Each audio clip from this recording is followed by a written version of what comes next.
when I think about, how big this has become, when did this start? 'Cause I remember when I had my national signing day, it was me, my mom, my brother. Just picked up the phone. We called, Coach Wells, said, "Hey, we're coming." We sent out the paperwork, and it was done deal. Yeah. Nowadays, I mean, it's a production. Yeah, it started, right after you. I think it really started in the late 90s, where back then there was a lot of the, 900 numbers. Everybody would call a 900 number and Yep. get the recruiting scoop, or you Yep. get the magazines that would come out like 4 times a year. And, then you'd have to explain the 900 number to your wife. Things got tricky. So the internet came around, and, Rivals was created in the late 90s, and started the subscription model in the early 2000s. And, I think it hit mainstream. I started doing ESPN television on recruiting in 2003. Yeah. And the 2004 class was Adrian Peterson's class, where he was number one. And I noticed after I started doing these announcements on television that it just blew up. And so, these kids that, as you mentioned, no one had ever heard of Adrian Peterson except for the locals or the real recruitniks. He became a household name before he hit the ground running at Oklahoma. So that's when it started. Yeah, no, and it's kind of awesome, but it's also kind of dangerous because sometimes I see these kids. Like, there was a kid that pulled up in like a sports car, and he's all these antics, and you wonder, are there improprieties going on because of the flash of making the announcement? That's the only thing I worry about, even though it's a minor thing. I think the danger is also, a little bit of narcissism. Yes. When you're told how great you are, and, you got 60 plus offers, and every coach in the country is telling you that you're the best thing they've ever seen, and you're going to start from day one. And the entire recruiting process is pretty much, telling kids they're amazing.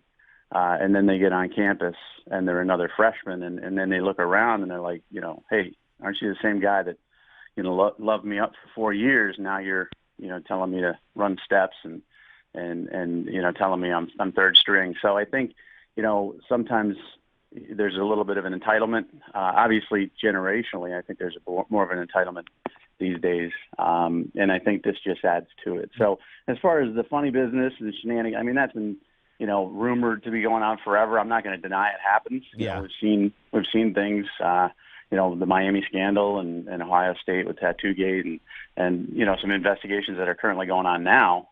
So this was going on, in the 80s, in the 70s. But, I don't think it's more mainstream. I think it's actually less mainstream because now kids got Twitter handles, and it's visible. Kids aren't the smartest in the world. Yeah. So if you give them a bucket of money, they're going to put it right up on Twitter. It's going to be out there for everybody to see. Yeah, it's actually more visible now because of social media and every other way that they communicate. We're talking to National Recruiting Director of Rivals.com, Mike Farrell. I got a question about signing day, which happens in next week, the 2nd, on Wednesday. Now, we're not going to get a chance to cover it next week. That's why we're talking to you today, because of all the Super Bowl hoopla that'll be going on. But the NCAA is voting in April to move signing periods earlier. How does that affect this at all? It's going to be big, I think, because right now you got 1 day. Recruiting back when you were being recruited was like a 6 to 8 month process, maybe a year. It took forever. I mean, it was like, who's calling me again? Right, where does this letter come from? But it was like, you weren't getting offers as a freshman in high school. No, not at all. You weren't being scouted as an 8th grader. So now it's a 4 and 5 year process. In 1 day for everybody to sign their letter just seems ridiculous. Yeah. You got almost 3,000 kids signing on 1 day. So they finally, this is about 12 years too late, but they finally, decided that they're gonna approve an early signing period in December, so that the kids that want to get it over with before the holidays and don't want to deal with this January crush of in-home visits and phone calls and official visits just don't have to deal with it and can just move on with their lives. But what's more intriguing to me is that it's going to be interesting because all these kids, not all of them, but a lot of them want to take official visits. They want to remain committed, so they want to be engaged, but they want to date other women. Yeah. So, come the 3rd week of December, it's going to be one or the other. Coaches are going to put letters in front of kids and say, "Are you signing with us?" And now the only day they can do that is the first Wednesday of February. So gotcha. It's going to cut things off a little earlier, and there's going to be direct communication and really, put up or shut up in December, which I think is better. I would like August. I think that'd be better, but it's a start. Yeah, it sounds like they're Beyonce in this. You better put a ring on it, right? Do it quick. No doubt. Otherwise, I'm going around. Talking to Mike Farrell again from the National Recruiting Director of Rivals.com. Now, I'm looking at the ranks. Now, obviously, Alabama is number 1, Ohio State's 2, Georgia's 3. But I wonder if there is something, I don't know, unfair about what you guys do, because you create this now platform where all the kids can see where all the other kids are going, and you may start getting that layering effect. Do you find that kids want to go where the other great kids are going, or do they want to go where there may be a void? I think it's personal preference, but I think what's changed more than that, because we've been doing this since, the late 1990s, and I don't think kids are looking at team rankings and hopping on those schools. But what has changed is there's so many more opportunities for kids to get together. There's camps throughout the spring. There's 7-on-7 teams that play throughout the spring and the summer.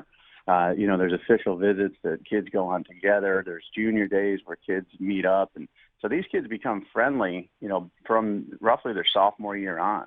And I think one player can influence another. So you talk about Georgia, Yeah. You get a couple guys that are in state that are all dog, and they're going to work on the other kids and say, come join us. There's movements, Oklahoma's got a great recruiting class this year, and they got a hashtag Sooner Squad 17, and all the kids in that class are working on, the final targets this year to come join them. And then there'll be Sooner Squad 18 next year. And so the recruiting amongst players has changed quite a bit. Yeah, that's and I think crazy. It's almost as important as the coaches now. Yeah. But again, it comes down to personal preference. A kid's not going to pick Georgia because his friends pick at Georgia. Yeah, no, you're not. And Kirby Smart's got a job to do, because he's had some top recruiting classes over the last few years, but the product hasn't always shown itself. Now, I'm looking at Right. Clemson, the defending national champion. You have him ranked 17th. Now, Dabo's done an unbelievable job of bringing in playmakers. Obviously, quarterback over the last few years, but wide receiver. I mean, there's a ton of them that have made it all the way to the National Football League. At 17, are they going to bring in enough good guys in order to maintain? Well, they're bringing in a small class, a lot of early exits to the NFL, and coupled with a lot of kids, graduating on time and a lack of transfers. Dabo has a very close football program there, so not a lot of, not a ton of attrition other than the NFL exits. So they don't have the numbers this year to get up. And so what we do is we take the top 20 kids and we rank them. So that way, if you sign 30, you're not getting an advantage. But if you sign less than 20, you are at a disadvantage. And that 20 number is something we've worked on forever and come up with, because it's about the mean for classes. So when you see Clemson down at 17, there's another button on our team rankings where it's average. And I love to click that button, because the average star ranking per recruit tells you the quality of the class. Yeah, they fly up. Yeah, they fly up to the and they're top. number 4, Yep. right tied with Stanford and behind Alabama and Ohio State. So a really good class. They hit it at quarterback. They do have some wide receivers that I think we're going to see down the line in the NFL. Defensive backs are off the hook in this class, and a really good O-line class. So small numbers, not much they can do, and that's going to happen. Especially when you don't have a bunch of kids leaving your program.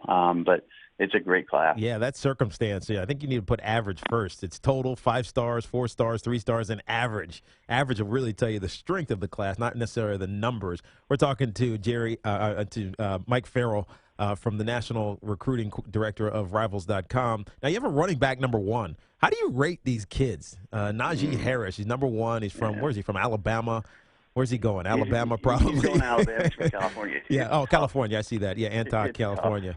He's tough. I mean, running back number 1. We've only had this is our third. It's a position that was devalued a few years ago. With a lot of 2-back sets, not only in the NFL but in college football, and now with the emergence of Todd Gurley in his rookie year and Ezekiel Elliott, especially this past year, all of a sudden the NFL is going back to a workhorse type of mentality. Melvin Gordon was a first runner. They're not afraid of running backs anymore. Trent Richardson kind of scared everybody, and now they're more comfortable with it. And our rankings are based on how they're going to do in college, but also we get judged by fans, in April when the NFL draft comes around. What were these guys ranked out of high school? Like, we have some amazing, Nostradamus ability to figure out this kid's in high school 3-4 years from now, he's going to be a great NFL player. So running back, it's a tough one. 2 of our top 3 players in the class are running backs. I think they're just rare. He's 6'2", he's 225 pounds. He Yeah, he's runs a like a monster. deer. He reminds me of, a little bit of Gurley because he's an upright guy with great speed. And I think he has a chance to be great. And then the Florida State running back Cam Akers he plays quarterback in high school. He's making a transition to running back, but he's 5'11", 212, muscled up, fast, hard-nosed. I think they're both going to be superstars. But we debated on that running back position being number one because, Adrian Peterson was a home run for us in 2004. Yeah. It just didn't work out. Yeah. The other time we had it. Bryce Brown was the other guy, and he made it. Didn't work out. He made it to the league, but he wasn't much into the league. Well, Mike, I am thankful because being a former running back, it means a lot. We're out of time here, but Mike Farrell from Rivals.com. Thanks for joining us, man. Good insights. And check out the average. Check out the average on Rivals.com, not the total, the average.